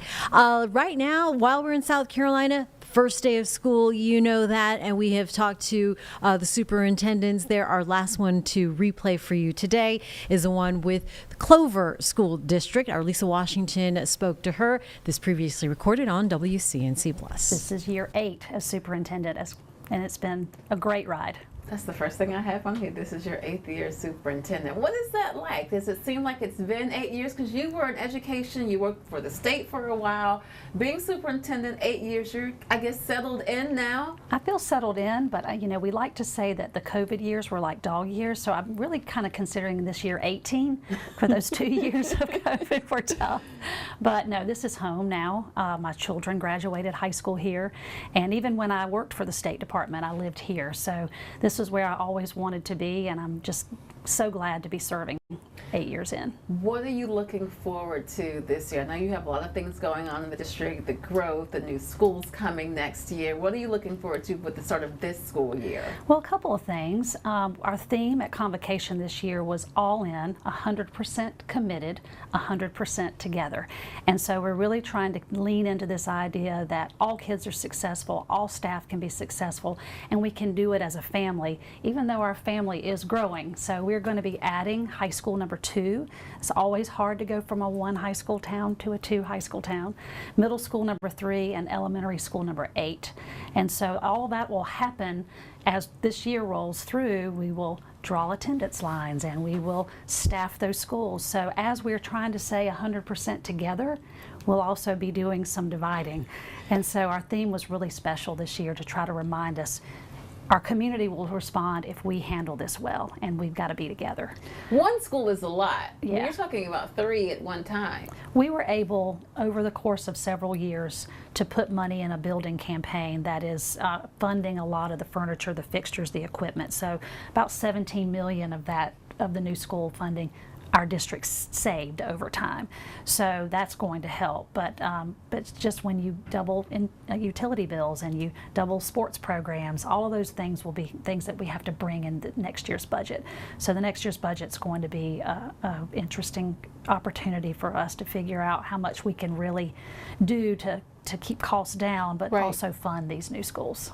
Got to keep the lights on. You got to keep the lights on. And the AC when it's hot. And you're probably going to have to hire a few more teachers. So. For sure. And it's not unique to your district, really to the area, but this is being done in response to the growth. We've had tremendous growth, probably 250 to 300 kids per year for the last 7 or 8 years. Then we had a little bit of a lull this past year as our developments were built out, but we've got 3,000 more homes coming in the next 3 years. So we're going to see another uptick, we believe. And I know that one of the things you've been focused on, I was reading this morning actually as superintendent, is keeping kids engaged. And you said, particularly with the high school kids, like if I can get them through 9th grade, I can get them to graduation. Tell me about your focus and why you put so much importance on that. Yeah, so the state has a metric called On Track to Graduation, and it's something we've been working on here in Clover before it was a part of our accountability. But I'm really proud to say that we had 96% of our 9th graders who earned their English and their math and 4 other credits, so they're on track after 9th grade. And we had 96.1% of our 10th graders who had 12 credits at the end of that year, including their English and math for that 2nd year of high school. So when you are able to maintain kids on track, you can do things like hit a 95, 96% graduation rate, which of course is not only important for us as an accountability to our parents that we're doing the right thing, but it's great for our kids. Wonderful. What are the biggest lessons that you've learned being on the job 8 years? Gosh, that's a hard question because you learn all the time. I think that the biggest thing that I've learned is it's about your people. You know, you can talk about strategies and systems, and all those are important. We call them the metrics we're moving. Those are all important, but it comes down to day in and day out. Do people trust you? And when I say people, I'm talking about our staff, but I'm also talking about our community and our parents. Do they have trust that we're delivering on what we say we are going to deliver, that kids are going to be successful, productive, and responsible, and they're going to have opportunities when they leave us? So when you rely on your people and you take care of your people, they can then deliver for the students. Let's talk about taking care of your people, because Clover did what hadn't been done in the county with the starting salary of $50,000 for teachers. that speaks volumes. I know it's not a one-person effort, but also with retaining teachers, with recruiting teachers, when they see that $50,000, I mean, that's some money. That is, and it's certainly something we'd like to continue to grow on. We have an initiative called Destination District. We want to be a place where people want to come, and so from a recruitment standpoint, but more importantly, they want to stay. So that move was a part of our Destination District initiative. We also did pay raises for all of the other job categories as well. So everybody got a little bit. We did focus more heavily on our teachers that year, and it's something that our board would like to continue to do over time. The other big part of that was, so that's on the front end to start it at 50.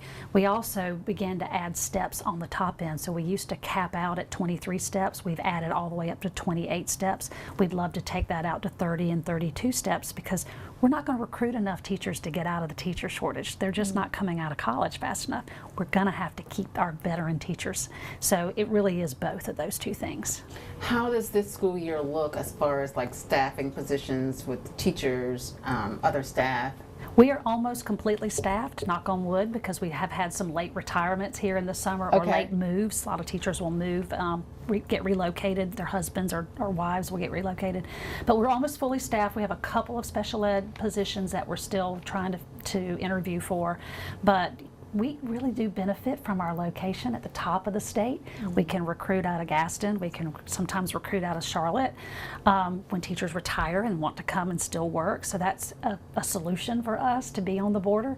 And we get a lot of from Winthrop and a lot of the in-state colleges that teachers want to move up and be around Charlotte.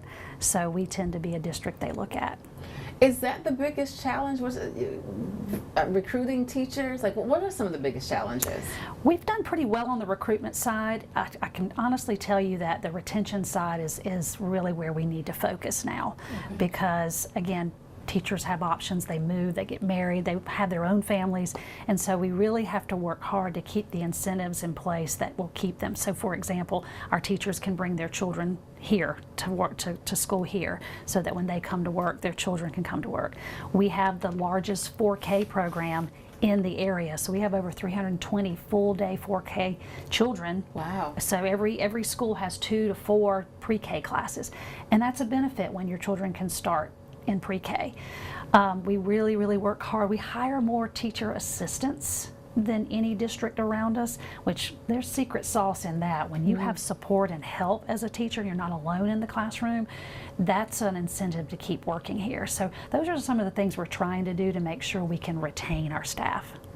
That's very important. And as you said, I mean, having teachers who the kids and the parents know, who live in the community, who are from the area, that helps. But as you said, keeping those teachers long term, it's a win-win for everybody, it seems. That's correct. Are there any changes that parents or students can expect for this school year? Anything that the district is doing different that they haven't done before?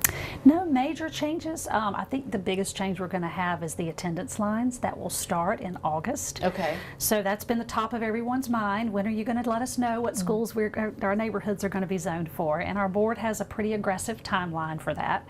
So we will begin to explain those lines to our community at the end of August. We will spend the entire month of September in focus groups and community meetings to talk about those lines, and the board would like to approve them by the September board meeting. So it's going to be a lot, and it's going to happen pretty quickly. Some of the lines are going to make perfect sense, but you're always going to have people that say, no, I want this instead of that. So. And so when you say lines, just to clarify, you mean like the boundaries with the new schools of where the zoning will be determining which school one will attend? Yes, and it's so interesting because when you have 8 elementary schools, you would think that's really just going to be a certain part of your community, but almost every school's zone is going to be touched. There may be minor touches in some, but almost every school zone is going to change in some way. And certainly when you have one high school, when everybody's gone to one, then we're going to split that. So that line is the line people are really asking questions about. That's going to be an interesting one. I can't wait to talk to you about that next year. That'll be a little different. It's going to be all right. Let's switch gears now and talk about everything that everyone's talking about now, AI.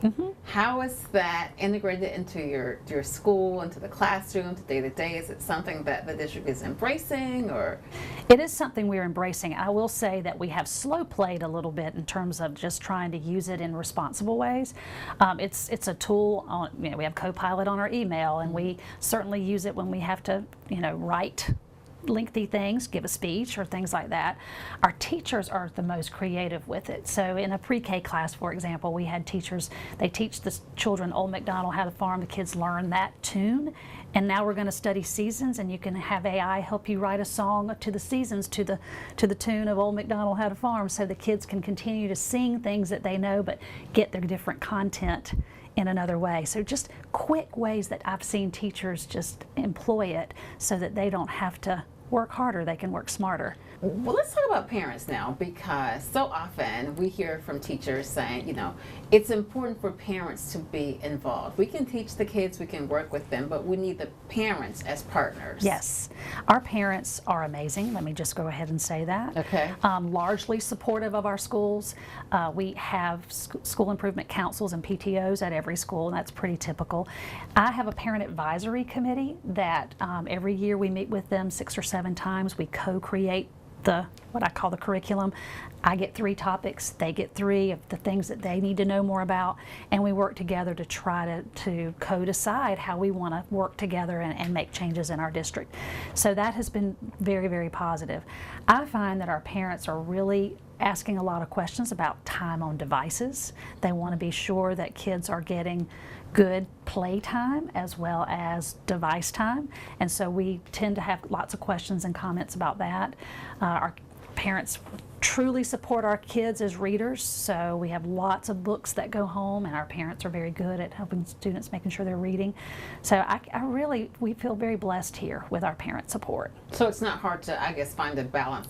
Parents' rights are so important, but it seems like that's something that you've figured out, well, we've tried to embrace it. When cell phones were a big topic, we involved parents in that discussion. Like I said, device time is a new area that they really want to have comments. Controversial topics. So if you want to teach something that's controversial, how are parents informed and given some options about that? And so we've been through all of those topics with our parent advisory group and with our PTOs and SICs.